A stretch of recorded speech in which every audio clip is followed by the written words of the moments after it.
Welcome all of you on my YouTube channel economics with excellence.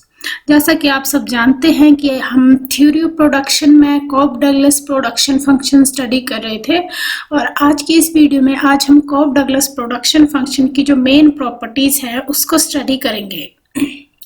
जैसा कि मैंने आपको बताया था कि जो कॉब डगलस प्रोडक्शन फंक्शन है वो एक होमोजेनियस प्रोडक्शन फंक्शन है, तो इसी से रिलेटेड अब हम आगे इसकी प्रॉपर्टी स्टडी करेंगे।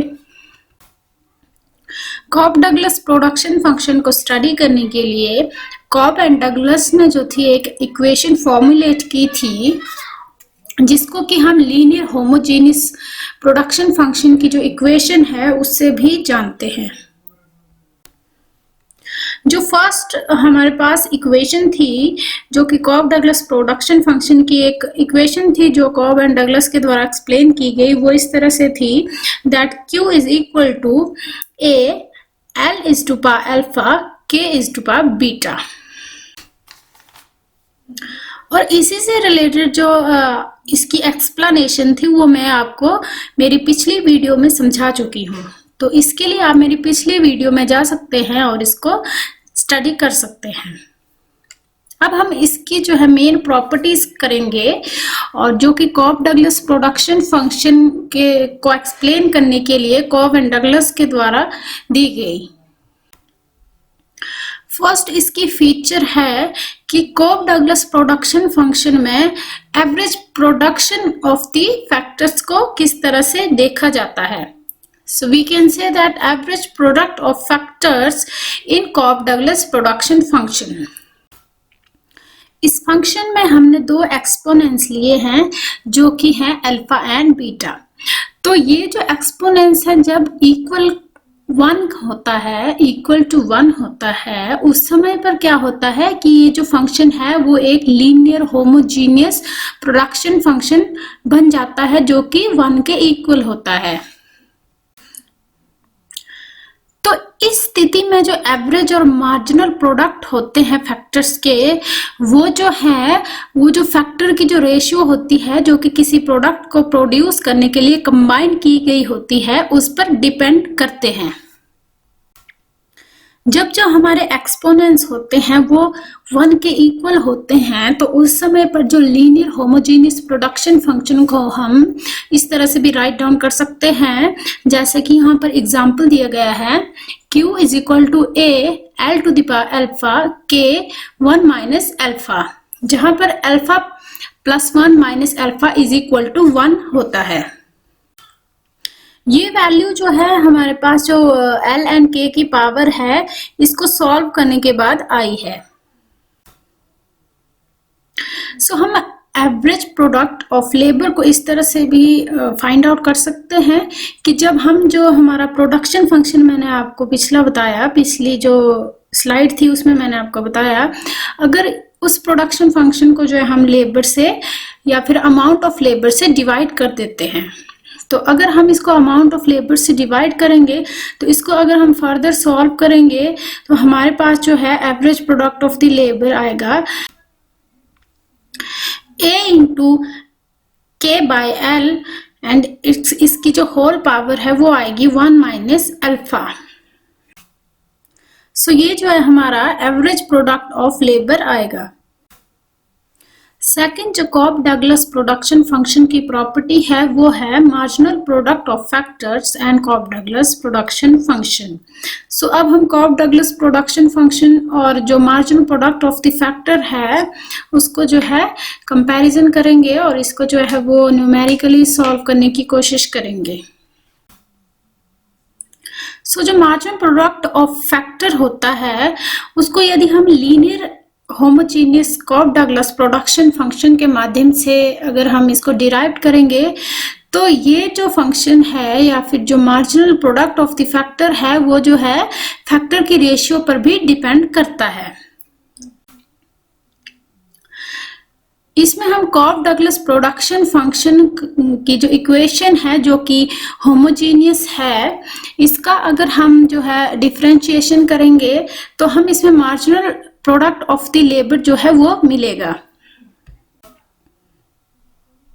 इसको डिफ्रेंशिएट करने के बाद जो है पूरी प्रोसेस के बाद जो है हमें जो margin product of the labour प्राप्त होगा वो होगा हमारे पास कैपिटल ए एंड के डिवाइडेड बाय एल, एंड इसकी जो होल पावर रहेगी वो है 1 माइनस अल्फा।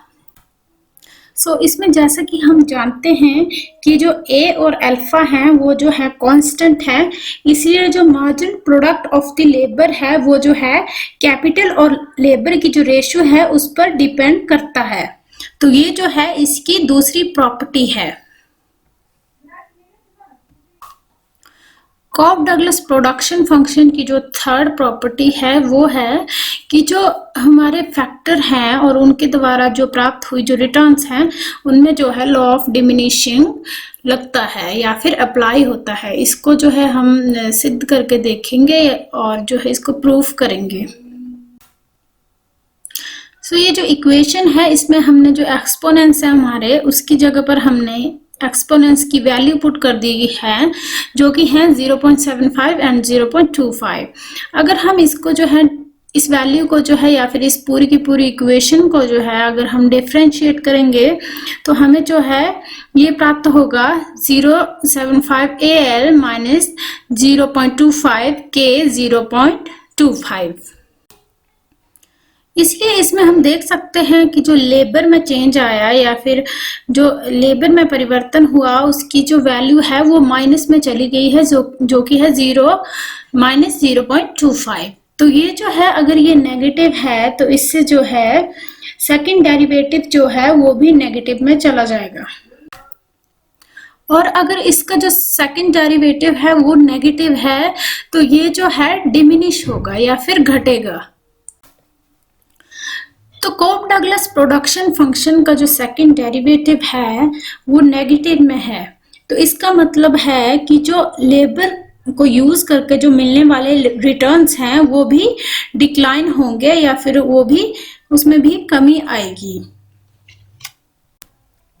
इसलिए यदि कोई एंटरप्रेन्योर कांस्टेंट कैपिटल पे जो लेबर की यूनिट्स है उनको इंक्रीज करता जाएगा तो उसकी जो टोटल रिटर्न है वो घटती जाएगी। इसलिए जो है कॉब डगलस प्रोडक्शन फंक्शन में law of diminishing returns to scale या फिर law of diminishing return to factor apply होता है। कॉब डगलस प्रोडक्शन फंक्शन की जो फोर्थ प्रॉपर्टी है वो है कि जो मार्जिन रेट ऑफ सब्स्टिट्यूशन होती है फैक्टर्स की वो किस तरह से यूज होती है। सो मार्जिन रेट ऑफ सब्स्टिट्यूशन जो है वो कॉस्ट मिनिमाइज करने के लिए और जो इनपुट के बीच में जो चॉइसेस होती हैं किसी प्रोडक्शन प्रोसेस में उसके लिए जो है ये यूज की जाती हैं। और इसका जो मेनली रोल रहता है वो रहता है कि जो हमारे फैक्टर्स ऑफ प्रोडक्शन है उनमें जो है सब्स्टिट्यूशन किस तरह से किया जाए ताकि जो टोटल आउटपुट है वो इंक्रीज हो सके। जो आउटपुट का मार्जिन रेट ऑफ सब्स्टिट्यूशन होता है वो जो है फैक्टर्स के बीच का होता है और ये जो है वो marginal physical product of the factor के इक्वल होता है। So marginal rate of substitution between factors is equal to the ratio of the marginal physical product of the factors. Fifth जो कॉब डगलस प्रोडक्शन फंक्शन की property है उसमें हम देखेंगे कि जो इलास्टिसिटी ऑफ सब्स्टिट्यूशन है वो कॉब डगलस प्रोडक्शन फंक्शन को जो है वो किस तरह से प्रभावित करती है या फिर जो प्रोडक्शन होती है किसी जो इंडस्ट्री की उसको किस तरह से प्रभावित करती है। इलास्टिसिटी ऑफ सब्स्टिट्यूशन जो है उसको हम ES से डिनोट करते हैं और ये जो है वो इक्वल होती है proportionate change in capital minus labour ratio. Labour ratio होती है K divided by L and ये जो है पूरी की पूरी जो टर्म है ये डिवाइड होती है proportionate change in margin rate of substitution of labour and capital. Cobb Douglas production function की जो लास्ट प्रॉपर्टी है वो है returns to scale. Returns to scale को जो है मैंने अपनी पिछली वीडियो में बहुत ही अच्छे तरीके से समझाया है, तो आप इसको और अच्छे से समझने के लिए मेरी पिछली वीडियो में जा सकते हैं। इसका जो फर्स्ट केस है जब जो अल्फा प्लस बीटा है वो ग्रेटर देन 1 होते हैं, जो हमारे अल्फा और बीटा हैं वो जो है हमारे पॉजिटिव कांस्टेंट्स हैं, और जब ये जो है 1 से ज़्यादा होते हैं या फिर ग्रेटर देन 1 होते हैं उस समय एक प्रोड्यूसर को जो है वो इंक्रीजिंग रिटर्न्स टू स्केल प्राप्त होते हैं। सेकंड इसका केस है जब अल्फा प्लस बीटा जो है वो इक्वल टू 1 होते हैं। तो जब ये कांस्टेंट्स जो हैं वो इक्वल टू 1 होते हैं उस समय पर एक प्रोड्यूसर को जो है वो कांस्टेंट रिटर्न्स टू स्केल प्राप्त होते हैं। थर्ड इसका केस है alpha plus beta is less than 1। जब जो ये कांस्टेंट्स हैं ये लेस देन 1 होते हैं उस समय पर जो एक प्रोड्यूसर को जो है वो डिक्रीजिंग रिटर्न्स टू स्केल प्राप्त होते हैं। आप सभी का बहुत बहुत धन्यवाद मेरी वीडियोस देखने के लिए। और यदि आप इस फंक्शन को समझने में आपको कोई भी दिक्कत आई है या फिर आपको दिक्कत लग रही है तो आप मुझे कमेंट बॉक्स में कमेंट कर सकते हैं। और आप सभी का बहुत बहुत धन्यवाद मेरी वीडियो देखने के लिए। तो मेरी नई वीडियोस के लिए आप चैनल को सब्सक्राइब कर दीजिए और बेल आइकन को हिट कर दीजिए।